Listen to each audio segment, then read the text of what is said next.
50 লক্ষ টাকার বিনিময়ে সুপারি কিলিং এর একটা বরাত দেওয়া হয়েছে। যাদের দেওয়া হয়েছিল যে 4 জন এসেছিলেন, যে 4 জন দুষ্কৃতীর কথা বলেছি, যার মধ্যে 2 জন ধরা পড়েছে। তৃণমূল নেতা দুলাল চন্দ্র সরকারকে খুন করতে 50 লক্ষ টাকা দিয়ে বিহার থেকে 4 জন সুপারি কিলার ভাড়া করা হয়েছিল। পুলিশের বক্তব্য, মূল চক্রী তৃণমূল নেতা নরেন্দ্রনাথ তিওয়ারি ও স্বপন শর্মা।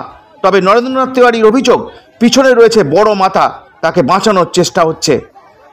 আমি বেকার, আমাকে ভাই দোকান থেকে উঠিয়ে নিয়ে স্বপন দা, আপনি তারপরে আছেন? আমার পুরোনো নামটা গেছে বড় মাথার শিকার, বাংলা হয়েছে বড় মাথার শিকার, হয়েছে বড় মাথা। নন্দদা, আপনি কি চক্রান্তের শিকার? হ্যাঁ, চক্রান্তের শিকার আপনি? চক্রান্ত শিকার অবশ্যই, বড় মাথার শিকার। হ্যাঁ, বড় মাথার শিকার, বাংলা হয়েছে বড় মাথার শিকার।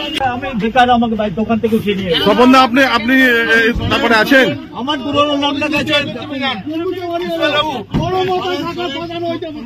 বড় মাথার শিকার, বাংলা হয়েছে বড় মাথার শিকার, হয়েছে বড় মাথা।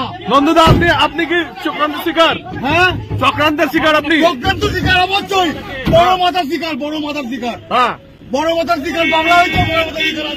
গতকাল রাত্রিবেলা নরেন্দ্রনাথ তিওয়ারি এবং স্বপন শর্মা নামে 2 জনকে আনা হয়, জিজ্ঞাসাবাদ করা হয়। এসপির নেতৃত্বে রাতভর জিজ্ঞাসাবাদ চলে এবং জিজ্ঞাসাবাদের পরে সকালবেলা এই 2 জনকে গ্রেফতার করা হয়েছে।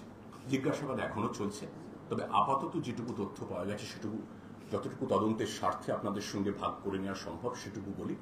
সেটা হচ্ছে, স্বপন শর্মা একটি কুখ্যাত দুষ্কৃতী। তার বিরুদ্ধে অতীতে এলাকায় বোমাবাজি, খুন, দাঙ্গা হাঙ্গামার একাধিক অজস্র অভিযোগ আছে, পুরনো মামলা আছে। ইনি এবং নরেন্দ্রনাথ তিওয়ারি মিলে 2 জনে এই ঘটনার মূল চক্রী ছিলেন। 50 লক্ষ টাকার বিনিময়ে সুপারি কিলিং এর একটা বরাত দেওয়া হয়েছে। যাদের দেওয়া হয়েছিল যে 4 জন এসেছিলেন, যে 4 জন দুষ্কৃতীর কথা বলেছি, যার মধ্যে 2 জন ধরা পড়েছে।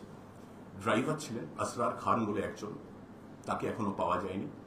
তিনি গাড়িটা চালিয়ে এসেছিলেন, খুনির সঙ্গে তার সরাসরি কি যোগ ছিল সেটা আমরা পরে দেখছি।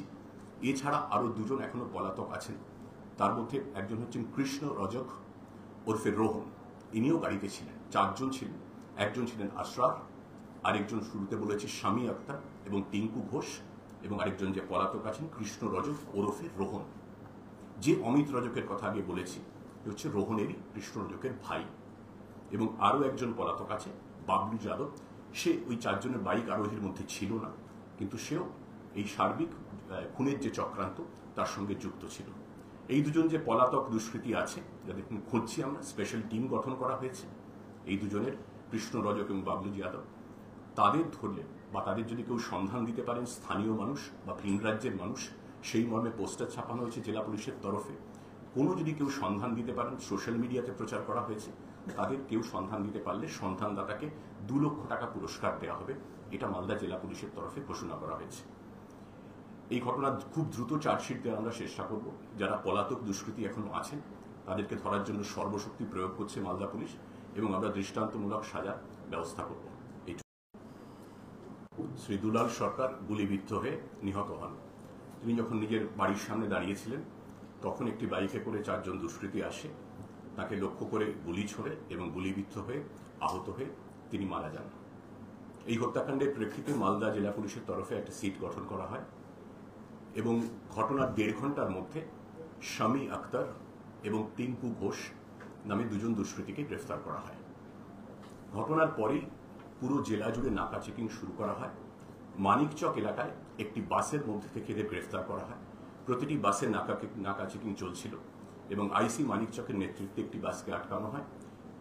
তার মধ্যে যারা যাত্রী ছিলেন তার মধ্যে শামী আক্তার এবং টিঙ্কু ঘোষকে পাওয়া যায়।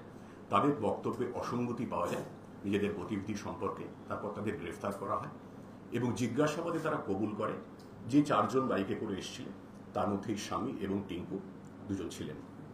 সেই রাতেই কাটিহার থেকে এই 2 জনকে জিজ্ঞাসাবাদ করে কিছু সূত্র পাওয়া যায়। শামী এবং টিঙ্কু যাদের কথা বললাম, কাটিহার থেকে মোহাম্মদ আব্দুল গনি বলে এক ব্যক্তিকে আমরা গ্রেফতার করি। জিজ্ঞাসাবাদে জানা যায় এই মোহাম্মদ আব্দুল গনি ইনি যে অস্ত্র ব্যবহার হয়েছিল, যে আগ্নেয়াস্ত্র ব্যবহার হয়েছিল, সেগুলো সরবরাহ করাতে সক্রিয় ভূমিকা নিয়েছিলেন। তার পরের দিন এর 24 ঘন্টার মধ্যে আমরা আরও 2 জনকে গ্রেফতার করি। যাদের নাম অভিজিৎ ঘোষ এবং অমিত রজক। এরাও খুনের যে সার্বিক পরিকল্পনা তার এরা অংশ ছিলেন। এলাকার রেকি করা, খুনে যে মোটরসাইকেলটি ব্যবহার করা হয়েছিল সেটা ঘটনার পর সরিয়ে ফেলা এবং সার্বিক পরিকল্পনা পুরো এলাকাটাকে খুঁটিয়ে দেখা, কোথা থেকে দুষ্কৃতীরা আসতে পারে, যিনি মারা গেছেন তার গতিবিধি পর্যবেক্ষণে রাখা সার্বিক পরিকল্পনার চক্রান্তের এরা অঙ্গ ছিল। এই যে 5 জন ধরা পড়ল, যাদের নাম আমি বলেছি, শামী আক্তার, টিঙ্কু ঘোষ, মোহাম্মদ আব্দুল গনি, অভিজিৎ ঘোষ এবং অমিত রজক, এদেরকে পুলিশি হেফাজতে ডেকে জিজ্ঞাসাবাদ করা হয় এবং সেই জিজ্ঞাসাবাদের ভিত্তিতে কিছু সূত্র পাওয়া যায়। সেই সূত্রগুলির অনুসরণে গতকাল রাত্রিবেলা নরেন্দ্রনাথ তিওয়ারি এবং স্বপন শর্মা নামে 2 জনকে আনা হয়, জিজ্ঞাসাবাদ করা হয়। এসপির নেতৃত্বে রাতভর জিজ্ঞাসাবাদ চলে এবং জিজ্ঞাসাবাদের পরে সকালবেলা এই 2 জনকে গ্রেফতার করা হয়েছে। জিজ্ঞাসাবাদ এখনো চলছে, তবে আপাতত যেটুকু তথ্য পাওয়া গেছে সেটুকু, যতটুকু তদন্তের স্বার্থে আপনাদের সঙ্গে ভাগ করে নেওয়া সম্ভব সেটুকু বলি। সেটা হচ্ছে, স্বপন শর্মা একটি কুখ্যাত দুষ্কৃতী। তার বিরুদ্ধে অতীতে এলাকায় বোমাবাজি, খুন, দাঙ্গা হাঙ্গামার একাধিক অজস্র অভিযোগ আছে, পুরনো মামলা আছে। ইনি এবং নরেন্দ্রনাথ তিওয়ারি মিলে 2 জনে এই ঘটনার মূল চক্রী ছিলেন। 50 লক্ষ টাকার বিনিময়ে সুপারি কিলিংয়ের একটা বরাত দেওয়া হয়েছিল।